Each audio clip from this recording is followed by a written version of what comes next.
I'm here with Ekta Chopra, the Chief Digital Officer at e.l.f. Beauty. Hi, David. It's a pleasure having you here. Pleasure to be here. We're starting the year off fun. We're starting strong. We're going to go through a few questions that we're talking about with our community, cover some hot topics, some big questions, some fun questions. You ready? I'm ready, man. Okay. So your role and your remit as Chief Digital Officer is pretty wide spanning, all transformation, technology, digital innovation. How do you think about building out that team, that world-class organization?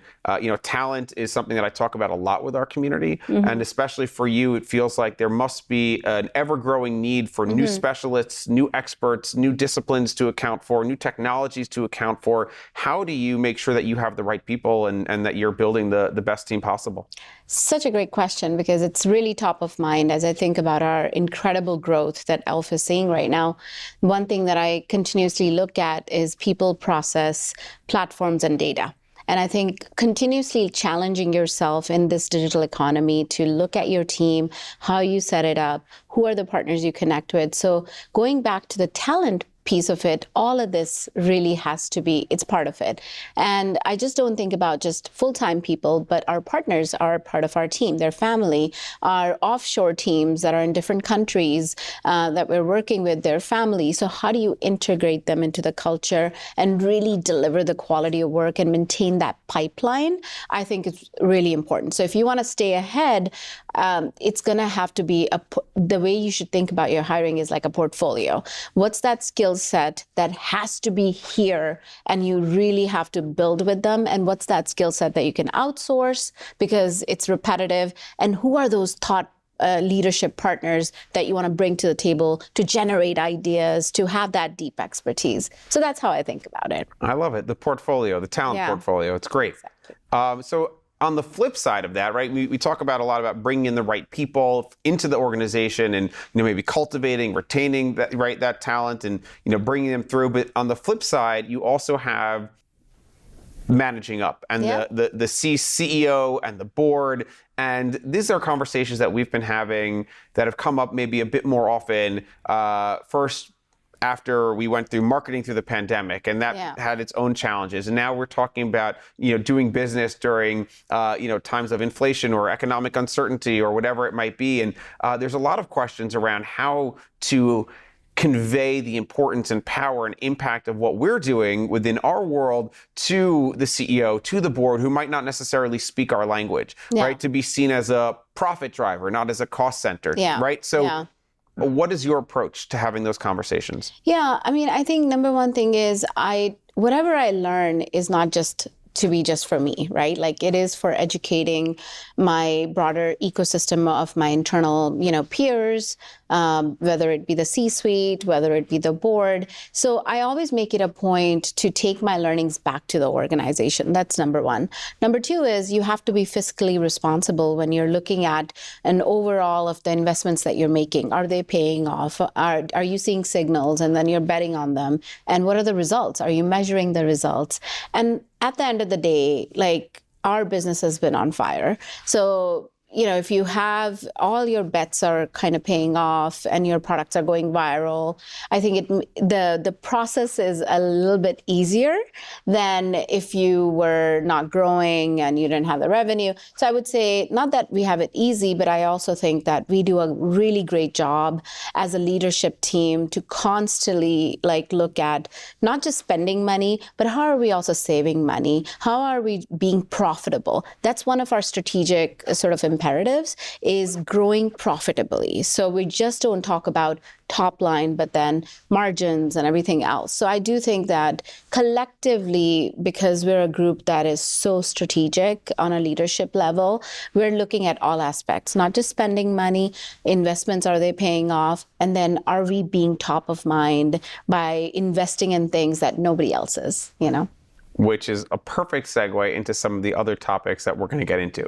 So, like I said, we got our little lightning round now. So I'd love your thoughts. I'm ready. Yes. Let's go. So let's start off with challenges. Yeah. So I know there are many, but whether it's for you, for the category, the industry, is there a specific challenge that you're really thinking about, for yourself to tackle or that our industry needs to tackle going into 2023? Oh my God, there's a lot of challenges, as you said, but I would say one that, everybody should be thinking about, not just technologists or your data people or your digital people, is all the privacy changes that is happening. And I think it's really going to revolutionize and change the way people think about measurement, the way that people think about like investing in media, and ROAS and metrics are going to change. Google is changing the way you look at GA4. So I think it's going to be a lot of education that you have to provide to your teams on how do you look at investments, and you're going to pivot. You're going to change the way you invest. So I think that is a really big area that alongside supply chain inflation and everything else. But I think this is one area where dollars really are going to be the way they are sort of interpreted today in terms of profitability is going to change. So staying ahead of that, partnering with, your media agencies and so forth to just keep a pulse of what's happening and retraining everyone to look at metrics and measurement is going to be very important. Absolutely. I mean, there's, certain topics, right? When you're talking about data and identity, you're talking about, fraud, you're talking about privacy. Exactly. There's so many, certainly. And again, with it, you have the need to constantly educate.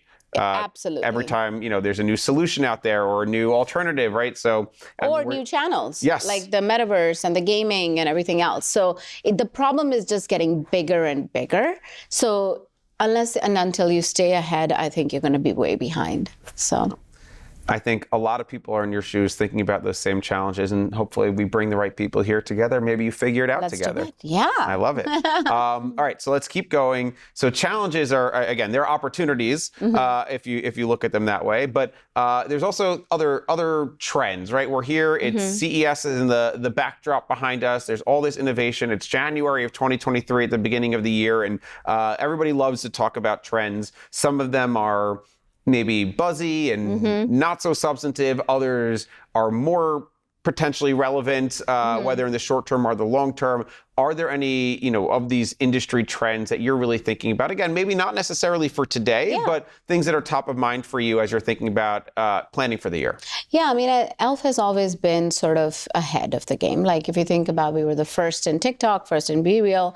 So why am I here? I am so excited. You have no idea. I just went to the CES floor, signed up for all, and some of the stuff is already sold out. So do you want to take a guess what's already sold out? It's Metaverse, Web3, and everything else. But the fun part is, meeting those people, meeting the developers who are working on ChatGPT and solving for the future. Oh my God, it excites me so much because the possibilities are endless. And if I think about just ChatGPT, and if you can, put the noise away, and at the heart of it, it is scale. It's going to revolutionize a lot of ways you do copywriting, how you do creative, how you think about your, mass scaling of this content that you need. So I am super excited about that. But just in general, I think AI, AR, a big part of this. I'm not going to talk metaverse. Everybody's talking metaverse. It's already things that we're doing, but ChatGPT really excites me. So let me ask if you can elaborate on that for 1 second. One of our previous interviewees in the Backstage interview series talked about how AI and ChatGPT might impact things like search results and getting information. So as somebody who works for a brand that sells products that people might find through search results, how does that impact your thinking in terms of being found? Yeah, I mean, I think it's a very interesting question. I'm meeting with a few developers right now. I think there's so many different applications. And it's not just ChatGPT, it's Jasper.ai. There's so Dolly, there's so many out there. But what I would say is, as marketeers, we have to think about how are we going to show up there? How do we want to show up there? And AI is all about, as you search more, you're learning more. So making sure that all your brand content is relevant, it's brand appropriate, and how it's going to show up is appropriate. So I do think that there's going to be some sort of a marketing component to that, that you show up just like you do with Google Ads and Google Shopping and everything else.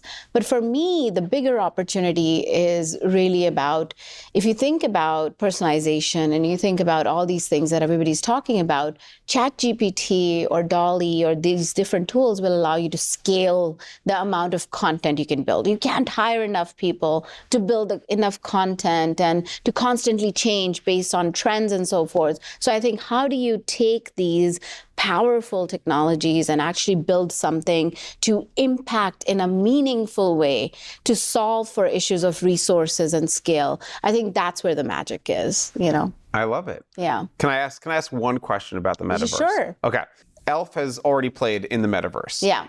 And that's sort of the phase, I think, that we're in right now. There's a lot of really interesting experimentation and different applications and different uses that brands are experimenting with.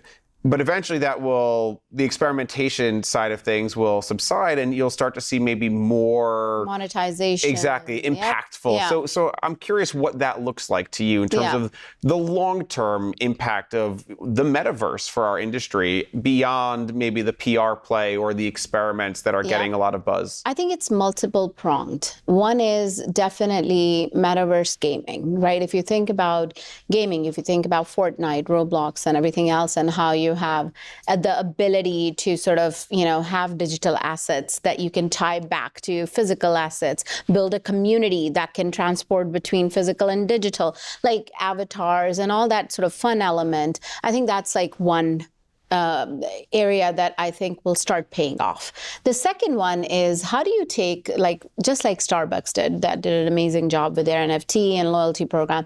I think loyalty at the heart of it and tying it back to how it translates into valuable NFT, I think is where the magic will happen for that. Because you have to provide value. It can't be spend X amount of dollars and you get this digital asset. How do you provide immediate value back to that consumer? I think is going to be important. So what is that bridge? I think is another one which can monetize really easily. The other one is the fundamental sort of the Web3 technology and the blockchain that will solve for supply chain and all these other digital contracts. I think there is a lot of great things that already, countries and organizations that are applying. So I do think that those three areas are your sure shots. When it comes to crypto and everything else, I think that's very volatile. And as a public company, you just have to have do you have the risk appetite to jump into those? But I think the other three things are sure shot, things that will start paying off if you do them right. Well, thank you so much, Ekta, for being here backstage, sharing with us. And we appreciate your time and your insight. Thank you for having me. Of course. Thank you so much. Pleasure.